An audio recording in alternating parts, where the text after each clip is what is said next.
मधुबन के बाबा, मधुबन के बाबा मुरली वाले, आपका क्या कहना। ओम शांति। 7 दिसंबर 2025 की अव्यक्त महावाक्य रिवाइज 2 फरवरी 2008 को बाबा ने सुनाई थी।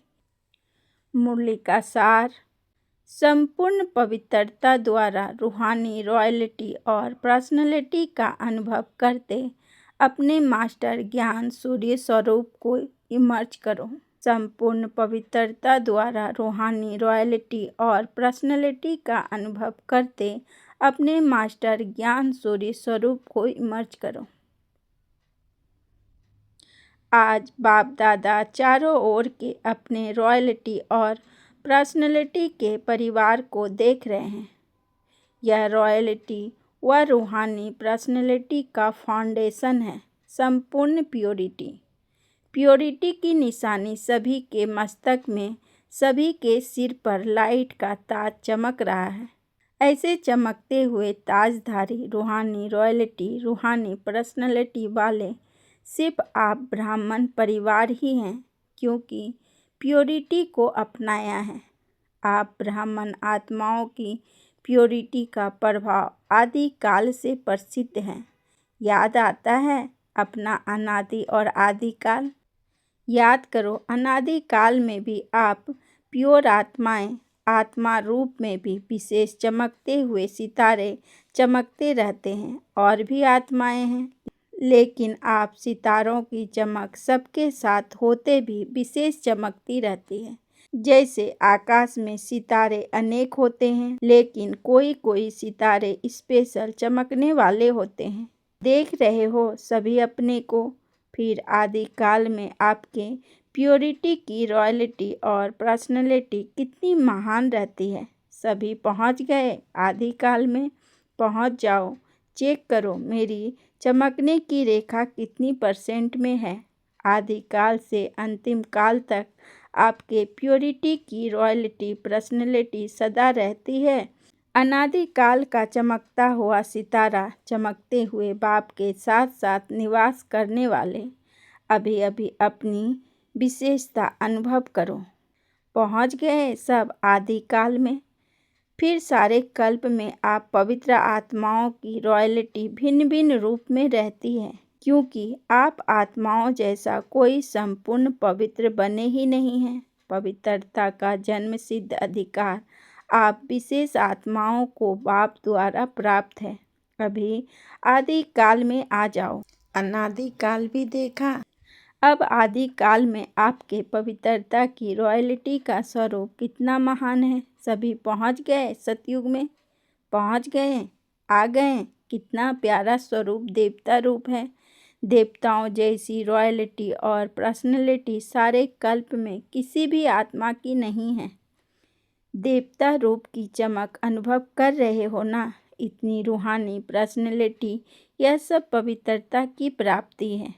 अभी देवता रूप का अनुभव करते मध्यकाल में आ जाओ। आ गए।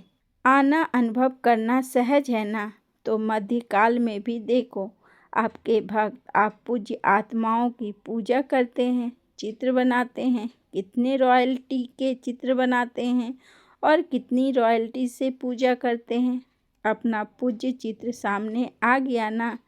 चित्र तो धर्मात्माओं के भी बनाते हैं, धर्म पिताओं के भी बनाते हैं, अभिनेताओं के भी बनाते हैं, लेकिन आपके चित्र की रूहानियत और विधि पूर्वक पूजा में फर्क होता है। तो अपना पूज्य स्वरूप सामने आ गया। अच्छा, फिर आओ अंतकाल संगम पर। यह रूहानी ड्रिल कर रहे हो ना। चक्कर लगाओ और अपने प्योरिटी का, अपनी विशेष प्राप्ति का अनुभव करो। अंतिम काल संगम पर बाप ब्राह्मण आत्माओं का, परमात्म पालना का, परमात्म प्यार का, परमात्म पढ़ाई का भाग्य आप कोटों में कोई आत्माओं को ही मिलता है। परमात्मा की डायरेक्ट रचना, पहली रचना आप पवित्र आत्माओं को ही प्राप्त होती है, जिससे आप ब्राह्मण ही विश्व की आत्माओं को भी मुक्ति का वर्षा बाप से दिलाते हो, तो यह सारे चक्र में अनादिकाल, आदिकाल, मध्यकाल और अंतिम काल, सारे चक्र में इतनी श्रेष्ठ प्राप्तियों का आधार पवित्रता है। सारा चक्कर लगाया, अभी अपने को चेक करो, अपने को देखो। देखने का आईना है ना? अपने को देखने का आईना है? जिसको है वह हाथ उठाओ। आईना है? क्लियर है आईना? तो आईने में देखो मेरी पवित्रता का कितना परसेंटेज है। पवित्रता सिर्फ ब्रह्मचर्य नहीं, लेकिन ब्रह्मचारी, मन, वचन, कर्म, संबंध, संपर्क, सब में पवित्रता है। कितनी परसेंट में है? परसेंटेज निकालने आती है ना? टीचर को आती है, पांडवों को आती है। अच्छा, होशियार हो। माताओं को आती है माताओं। अच्छा, पवित्रता की परख, वृत्ति, दृष्टि और कृति तीनों में चेक करो। संपूर्ण पवित्रता की जो वृत्ति होगी वह बुद्धि में आ गई ना? सोचो, संपूर्ण पवित्रता की वृत्ति अर्थात हर आत्मा के प्रति शुभ भावना, शुभ कामना अनुभवी होना। और दृष्टि क्या होगी? हर आत्मा को आत्मा रूप में देखना, आत्मिक स्मृति से बोलना चलना। शॉर्ट में सुना रहे हैं, डिटेल तो आप भाषण कर सकते हैं। और कृति अर्थात कर्म में सुख लेना, सुख देना। यह चेक करो, मेरी वृत्ति, दृष्टि, कृति इसी प्रमाण है। सुख लेना, दुख नहीं लेना। तो चेक करो, कभी दुख तो नहीं ले लेते हो? कभी कभी थोड़ा थोड़ा दुख लेने वाले भी तो होते हैं ना? मानो वह दुख देता है, तो क्या आपको उनको फॉलो करना है? फॉलो करना है कि नहीं? फॉलो किसको करना है? दुख देने वाले को या बाप को? बाप ने, ब्रह्मा बाप ने, निराकार की तो बात है ही, लेकिन ब्रह्मा बाप ने किसी बच्चे का दुख लिया? सुख दिया और सुख लिया। Follow father. या कभी कभी लेना ही पड़ता है, नाम है ही दुख। जब दुख देते हैं, इंसल्ट करते हैं, तो जानते हो कि यह खराब चीज़ है। कोई आपकी इंसल्ट करता है तो उसको आप अच्छा समझते हो, खराब समझते हो ना? तो वह आपको दुख देता है या इंसल्ट करता है, तो खराब चीज़ अगर आपको कोई देता है तो आप ले लेते हो थोड़े समय के लिए, ज़्यादा समय नहीं, थोड़ा समय। खराब चीज़ लेनी होती है तो दुख या इंसल्ट लेते क्यों हो? अर्थात मन में फीलिंग के रूप में रखते क्यों हो? तो अपने से पूछो, हम दुख लेते हैं या दुख को परिवर्तन के रूप में देखते हैं? क्या समझते हो? दुख लेना राइट है राइट? मधुबन वाले, राइट है? थोड़ा थोड़ा ले लेना चाहिए। दुख ले लेना चाहिए ना? नहीं लेना चाहिए, लेकिन ले लेते हो, गलती से ले लेते हो। यदि दुख की फीलिंग आई तो परेशान कौन होगा? मन में किचरा रखा तो परेशान कौन होगा? जहाँ किचरा होगा वहाँ परेशान होंगे ना? तो उस समय अपने रॉयल्टी और पर्सनैलिटी को सामने लाओ और अपने को किस रूप में देखो। जानते हो आपका क्या टाइटल है? आपका टाइटल है सहनशीलता की देवी, सहनशीलता का देव। तो आप कौन हो? सहनशीलता की देवी हो, सहनशीलता के देव हो या नहीं? कभी कभी हो जाते हैं। अपना पोजीशन याद करो, सोमान याद करो, मैं कौन, या स्मृति में लाओ। सारे कल्प के विशेष स्वरूप की स्मृति लाओ। स्मृति तो आती है ना? बाप दादा ने देखा कि जैसे मेरा शब्द को सहज याद में परिवर्तन किया है। मेरा के विचार को समेटने के लिए क्या कहते हो? मेरा बाबा। जब भी मेरा मेरा आता तो मेरा बाबा में समेट लेते हो, और बार बार मेरा बाबा कहने से याद भी सहज हो जाती है और प्राप्ति भी ज़्यादा होती है। ऐसे सारे दिन में अगर किसी भी प्रकार की समस्या या कारण आता है तो उनके यह दो शब्द विशेष हैं, मैं और मेरा। तो जैसे बाबा शब्द कहते ही मेरा शब्द पक्का याद हो गया है ना? सभी अभी बाबा बाबा नहीं कहते, मेरा बाबा कहते हैं। ऐसे ही यह जो मैं शब्द है, इनको भी परिवर्तन करने के लिए जब भी मैं शब्द बोलो तो अपने स्वमान की लिस्ट सामने लाओ। मैं कौन? क्योंकि मैं शब्द गिराने के निमित्त भी बनता है और मैं शब्द स्वमान की स्मृति से ऊंच भी उठाता है।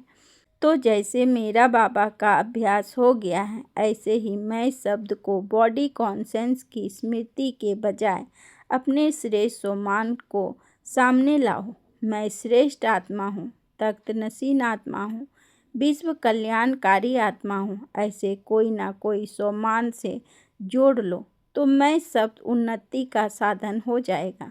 जैसे मेरा शब्द अभी मेजॉरिटी बाबा शब्द याद दिलाता है, ऐसे मैं शब्द स्वमान की याद दिलाए, क्योंकि अभी समय प्रकृति द्वारा आपकी चैलेंज कर रहा है। समय की समीपता को कॉमन बात नहीं समझो। अचानक और एवर रेडी शब्द को अपने कर्मयोगी जीवन में हर समय स्मृति में रखो। अपने शांति की शक्ति का स्वयं प्रति भी भिन्न भिन्न रूप से प्रयोग करो। जैसे साइंस अपना नया नया प्रयोग करती रहती है, जितना 100 के प्रति प्रयोग करने की प्रैक्टिस करते रहेंगे, उतना ही औरों के प्रति शांति की शक्ति का प्रयोग होता रहेगा। अभी विशेष अपने शक्तियों की प्रकाश चारों ओर फैलाओ। जब आपकी प्रकृति सूर्य की शक्ति, सूर्य की किरणें अपना कार्य कितने रूप में कर रही है। पानी बरसता भी है, पानी सुखाता भी है, दिन से रात, रात से दिन करके दिखाता है। तो क्या आप अपने शक्तियों की प्रकाश वायुमंडल में नहीं फैला सकते? आत्माओं को अपनी शक्तियों की प्रकाश से दुख अशांति से नहीं छुड़ा सकते? ज्ञान सूर्य स्वरूप को इमर्ज करो, किरणें फैलाओ, प्रकाश फैलाओ। जैसे स्थापना के आदि काल में बाप दादा के तरफ से अनेक आत्माओं को सुख शांति की प्रकाश मिलने का घर बैठे अनुभव हुआ, संकल्प मिला जाओ। ऐसे अब आप मास्टर ज्ञान सूर्य बच्चों द्वारा सुख शांति की लहर फैलाने की अनुभूति होनी चाहिए, लेकिन वह तब होगी। इसका साधन है मन की एकाग्रता, याद की एकाग्रता। एकाग्रता की शक्ति को स्वयं में बढ़ाओ। जब चाहो, जैसे चाहो, जब तक चाहो तब तक मन को एकाग्र कर सको। अभी मास्टर ज्ञान सूर्य के स्वरूप में इमर्ज करो और शक्तियों की किरणें प्रकाश फैलाओ। बाप दादा ने सुना और खुश है कि बच्चे सेवा के उमंग उत्साह में जगह जगह पर सेवा अच्छी कर रहे हैं। बाप दादा के पास सेवा के समाचार सब तरफ से अच्छे अच्छे पहुँचे हैं। चाहे प्रदर्शनी करते हैं, चाहे समाचार पत्रों द्वारा, टीवी द्वारा संदेश देने का कार्य बढ़ाते जाते हैं। संदेश भी पहुंचता है, संदेश अच्छा पहुंचा रहे हो। गांव में भी जहां रहा हुआ है, हर एक जोन अच्छा अपनी अपनी एरिया को बढ़ा रहा है। अखबारों द्वारा, टीवी द्वारा, भिन्न भिन्न साधनों द्वारा उमंग उत्साह से कर रहे हो। उसकी सब करने वाले बच्चों को बाप दादा बहुत स्नेह युक्त दुआओं भरी मुबारक दे रहे हैं। लेकिन अभी संदेश देने में तो अच्छा उमंग उत्साह है। चारों ओर ब्रह्मा कुमारियाँ क्या हैं, बहुत अच्छा शक्तिशाली कार्य कर रही है। यह भी आवाज़ अच्छा है, फैल रहा है, बढ़ता जा रहा है। लेकिन सुनाएं क्या? सुनाएं लेकिन ब्रह्मा कुमारियों का बाबा कितना अच्छा है, वह आवाज़ अभी बढ़ना चाहिए। ब्रह्मा कुमारियाँ अच्छा काम कर रही है, लेकिन कराने वाला कौन?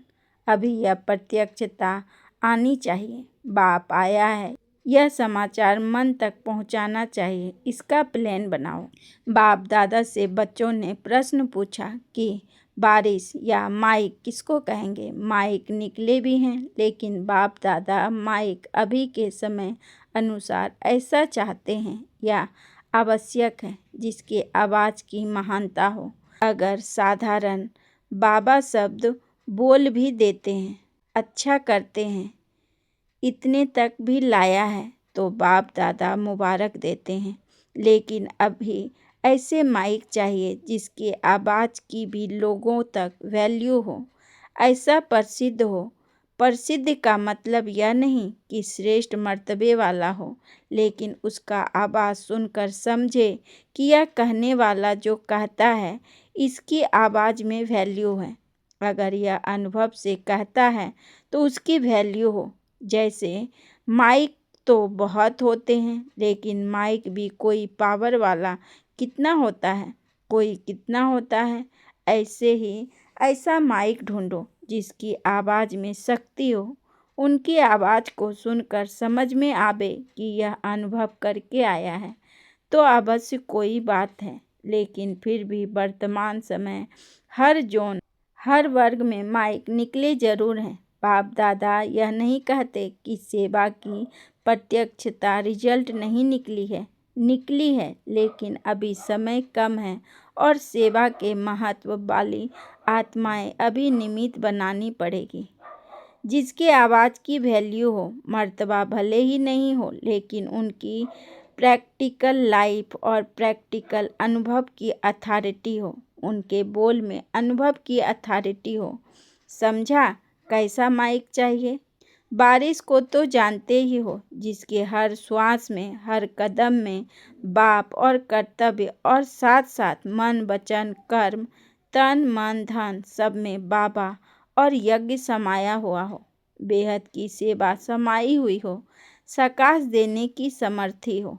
अच्छा, अभी एक सेकेंड हुआ, एक सेकेंड में सारी सभा जो भी जहाँ है वहाँ मन को एक ही संकल्प में स्थिर करो। बाप और मैं परम धाम में अनादि ज्योति बिंदु स्वरूप हूँ। परम धाम में बाप के साथ बैठ जाओ। अच्छा, अभी साकार में आ जाओ। अभी वर्तमान समय के हिसाब से मन बुद्धि को एकाग्र करने का अभ्यास, जो कार्य कर रहे हो उसी कार्य में एकाग्र करो। कंट्रोलिंग पावर को ज़्यादा बढ़ाओ। मन बुद्धि संस्कार तीनों के ऊपर कंट्रोलिंग पावर। यह अभ्यास आने वाले समय में बहुत सहयोग देगा। वायुमंडल के अनुसार एक सेकेंड में कंट्रोल करना पड़ेगा, जो चाहे वही हो। तो यह अभ्यास बहुत आवश्यक है। इसको हल्का नहीं करना, क्योंकि समय पर यही अंत सुहानी करेगा। अच्छा, चारों ओर के डबल तख्त नशीन, बाप दादा के दिल तख्त नशीन, साथ में विश्व राज्य तख्त अधिकारी, सदा अपने अनादि स्वरूप, आदि स्वरूप, मध्य स्वरूप, अंतिम स्वरूप में जब चाहे तब स्थित रहने वाले, सदा सर्व खजानों को स्वयं कार्य में लगाने वाले और औरों को भी खजानों से संपन्न बनाने वाले, सर्व आत्माओं को बाप से मुक्ति का वर्षा दिलाने वाले, ऐसे परमात्म प्यार के पात्र आत्माओं को बाप दादा का याद प्यार, दिल की दुआएं और नमस्ते। हम रूहानी बच्चों की रूहानी बाप दादा को पदम गुना नमस्ते नमस्ते नमस्ते। Good morning. शुक्रिया बाबा, शुक्रिया। आज का वरदान, साथी और साक्षीपन के अनुभव द्वारा सदा सफलता मूर्त भव। साथी और साक्षीपन के अनुभव द्वारा सदा सफलता मूर्त भव। विस्तार में बाबा ने कहा, जो बच्चे सदा बाप के साथ रहते हैं वह साक्षी स्वतः बन जाते हैं, क्योंकि बाप स्वयं साक्षी होकर पाठ बजाते हैं तो उनके साथ रहने वाले भी साक्षी होकर पाठ बजाएंगे। और जिनका साथी स्वयं सर्वशक्तिवान बाप है वे सफलता मूर्त भी स्वतः बन जाते हैं। भक्ति मार्ग में तो पुकारते हैं कि थोड़े समय के साथ का अनुभव करा दो, झलक दिखा दो, लेकिन आप सर्व संबंधों से साथी हो गए तो इसी खुशी और नशे में रहो कि पाना था सो पा लिया। स्लोगन, व्यर्थ संकल्पों की निशानी है मन उदास और खुशी गायब। व्यर्थ संकल्पों की निशानी है मन उदास और खुशी गायब। यदि आपको आज की आध्यात्मिक सार पसंद आया हो तो वीडियो को लाइक शेयर करें और चैनल को सब्सक्राइब करें। कल फिर मिलेंगे एक नई मुरली स्मृति के साथ।